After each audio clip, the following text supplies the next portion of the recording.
नमस्कार दोस्तों, आज है 26 सितंबर और फ्रेंड्स स्पेशल करंट अफेयर में आपका स्वागत है। आज का हमारा पहला क्वेश्चन है, विशेष रूप से कमजोर जनजातीय समूह कौन सा है? Which are particularly vulnerable tribal groups. तो विशेष रूप से जो कमजोर जनजातीय समूह है, जिन्हें पूर्व में आदिम जनजातीय समूह के रूप में जाना जाता था, भारत सरकार द्वारा किया जाने वाला वर्गीकरण है जो विशेष रूप से निम्न विकास सूचकांकों वाले कुछ समुदायों की स्थितियों में सुधार को सक्षम करने के उद्देश्य से सृजित किया गया है। पीवीटीजी यानी कि particularly vulnerable tribal groups, formerly known as primitive tribal groups, is a classification by the government of India created specifically to enable improvement in the conditions of some communities with low development indices।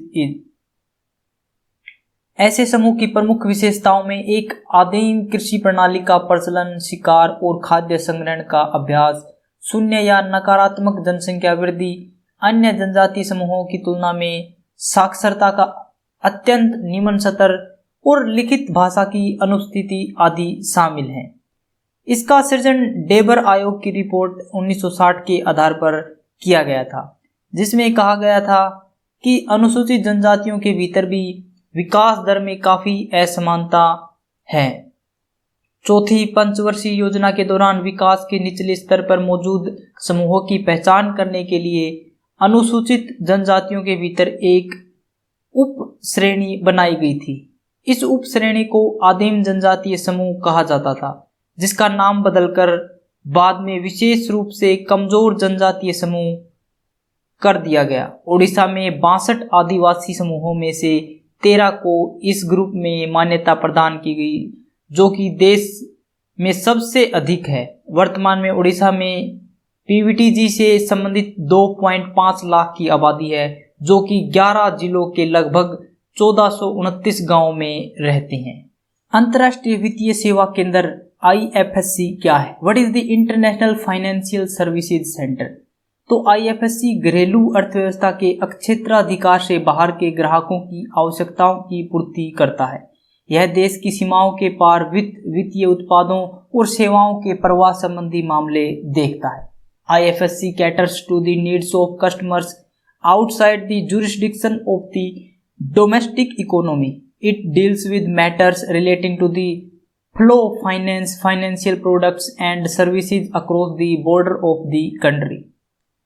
Gujarat international finance tech city company limited को देश के पहले अंतर्राष्ट्रीय वित्तीय सेवा केंद्र के रूप में विकसित किया गया है। लंदन, न्यूयॉर्क और सिंगापुर की गिनती विश्व के प्रमुख अंतर्राष्ट्रीय वित्तीय केंद्रों में की जाती है। विश्व भर में कई उभरते IFSC जैसे शंघाई और दुबई आने वाले वर्षों में एक वैश्विक भूमिका निभाने की ओर अग्रसर है। वर्ष 2007 में विश्व बैंक के पूर्व अर्थशास्त्री पर्सी मिस्त्री की अध्यक्षता में विशेषज्ञ पैनल ने मुंबई को एक अंतर्राष्ट्रीय वित्तीय केंद्र बनाने के रूप में एक रिपोर्ट प्रस्तुत की थी। 2060 के वैश्विक वित्तीय संकट ने भारत सहित विश्व के अन्य देशों को अपने वित्तीय क्षेत्रों को तेजी से खोलने के बारे में सतर्क किया था। राष्ट्रीय कृषक आयोग कब बनाया गया था? When was the National Commission for Farmers formed? तो 18 नवंबर 2004 को भारत सरकार ने MS स्वामीनाथन की अध्यक्षता में राष्ट्रीय कृषक आयोग का गठन किया गया था, जिसे स्वामीनाथन आयोग के नाम से भी जाना जाता है। On 18 November 2004, the Government of India awarded the MS.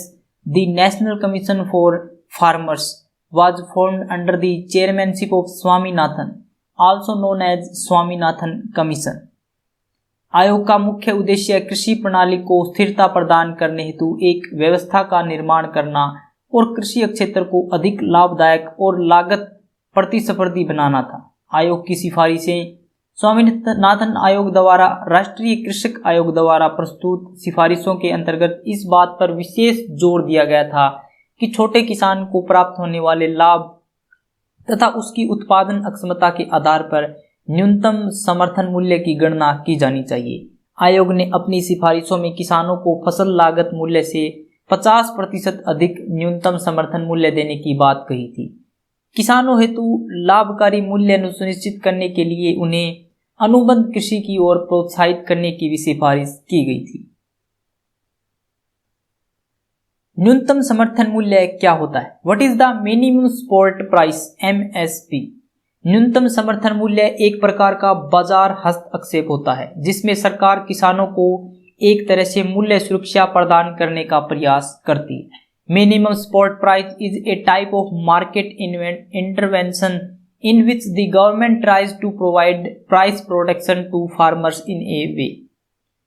सरल शब्दों में कहें तो न्यूनतम समर्थन मूल्य वह न्यूनतम मूल्य होता है जिस पर सरकार किसानों द्वारा बेचे जाने वाले अनाज को खरीदने की गारंटी देती है। जब बाजार में कृषि उत्पादों का मूल्य गिर रहा हो तब सरकार किसानों से न्यूनतम समर्थन मूल्य पर कृषि उत्पादों को क्रय कर उनके हितों की रक्षा करती है। सरकार न्यूनतम समर्थन मूल्य की घोषणा फसल बोने से पहले करती है। सरकार ने न्यूनतम समर्थन मूल्य की घोषणा सर्वप्रथम 1960 के दशक में की थी। इस न्यूनतम समर्थन मूल्य की घोषणा सरकार द्वारा कृषि लागत एवं मूल्य आयोग की संस्तुति पर वर्ष में 2 बार रबी और खरीफ के मौसम में की जाती है। कृषि लागत एवं मूल्य आयोग क्या है? What is the agricultural cost and prices commission? तो कृषि लागत एवं मूल्य आयोग भारत सरकार के कृषि एवं किसान कल्याण मंत्रालय का एक संलग्न कार्यालय है जो जनवरी 1965 में अस्तित्व में आया था। The commission for agricultural cost and prices is an attached office of the ministry of agriculture and farmers welfare, government of India, which came into existence in January 1965। इस आयोग की स्थापना कृषि उत्पादों की संतुलित एवं एकीकृत मूल्य संरचना तैयार करने के उद्देश्य से की गई थी। कृषि लागत एवं मूल्य आयोग भारत सरकार को रबी और खरीफ के मौसम में कृषि उत्पादों के न्यूनतम समर्थन मूल्य पर सलाह देता है। फ्रेंड्स, अगर आपको रेलवे से संबंधित किसी भी एग्जाम, चाहे आप NTPC हो, railway group D, railway JEE या लोको पायलट, किसी भी रेलवे एग्जाम के लिए अगर आपको करंट अफेयर प्रिपेयर करनी है तो आप यहां से कर सकते हैं। भूमध्य सागर में अतिरिक्त उष्णकटिबंधीय तूफान को किस नाम से जाना जाता है? By what name is the extra tropical storm in the Mediterranean sea known? तो मेडिकेंस या भूमध्य सागरीय हरिकेन, मेडिकेंस और मेडिटेरियन हरिकेन के नाम से जाना जाता है अतिरिक्त उष्णकटिबंधीय तूफान को जो भूमध्य सागर में आता है। मेडिकेंस उष्णकटिबंधीय चक्रवात की तरह होते हैं जो भूमध्य सागर के ऊपर बनते हैं। आसपास की शुष्क जलवायु और समुद्र की अपेक्षा उथले जल के साथ उष्णकटिबंधीय चक्रवात जैसी घटनाएं अक्सर होती रहती हैं। ये आमतौर पर सर्दियों के महीनों में निर्मित होते हैं। ऐसी घटनाएं वर्ष में 1 या 2 बार होती हैं। 18 सितंबर 2020 को लानोस नामक एक मेडिकेन ग्रीस के तट से टकराया था, जिसके कारण ग्रीस एवं आसपास के द्वीपों में भारी वर्षा के साथ बाढ़ की स्थिति बन गई थी। ओ स्मार्ट योजना क्या है? What is O smart plan? तो पृथ्वी विज्ञान मंत्रालय की एक व्यापक योजना महासागरीय सेवाओं, प्रौद्योगिकी, निगरानी, संसाधन प्रतिरूपण एवं विज्ञान योजना को मंजूरी दी गई थी। एक comprehensive scheme of the ministry of earth science, ocean services, modelling, applications, resources and technology, O smart was approved. O smart योजना के जो उद्देश्य हैं, भारतीय विशेष आर्थिक क्षेत्र में मरीन लिविंग रिसोर्सेज एवं भौतिक पर्यावरण के साथ उनके संबंधों के बारे में सूचना एकत्र करना और उसे नियमित रूप से अपडेट करना, समय समय पर भारत के तटीय जल का स्वास्थ्य मूल्यांकन करने के लिए समुद्री जल प्रदूषकों के स्तर की निगरानी करना, प्राकृतिक एवं मानव जनित गतिविधियों के कारण तटीय अक्षरण के मूल्यांकन के लिए तटरेखा परिवर्तन मानचित्र विकसित करना, भारत के आसपास के समुद्रों से रियल टाइम डेटा के लिए अत्याधुनिक महासागरीय अवलोकन प्रणालियों की एक विस्तृत श्रृंखला विकसित करना। Indian tsunami early warning centre कहाँ स्थित है? Where is the Indian tsunami early warning centre located? तो हैदराबाद के अंदर स्थित है Indian tsunami early warning centre. 2007 में Indian tsunami early warning centre की स्थापना पृथ्वी विज्ञान मंत्रालय के तहत एक स्वायत्त निकाय के रूप में Indian national centre for ocean information services Hyderabad में की गई थी। यह विभिन्न हितधारकों को समय समय पर सुनामी से संबंधित जानकारी प्रदान करता है। कोमोडो ड्रैगन क्या है? What is Komodo dragon? Komodo dragon छिपकली की सबसे बड़ी जीवित प्रजाति है। इसे IUCN की रेड लिस्ट में सुभेद्य श्रेणी में सूचीबद्ध किया गया है। Komodo is the largest living species of dragon lizard. It is listed in vulnerable categories in IUCN Red List।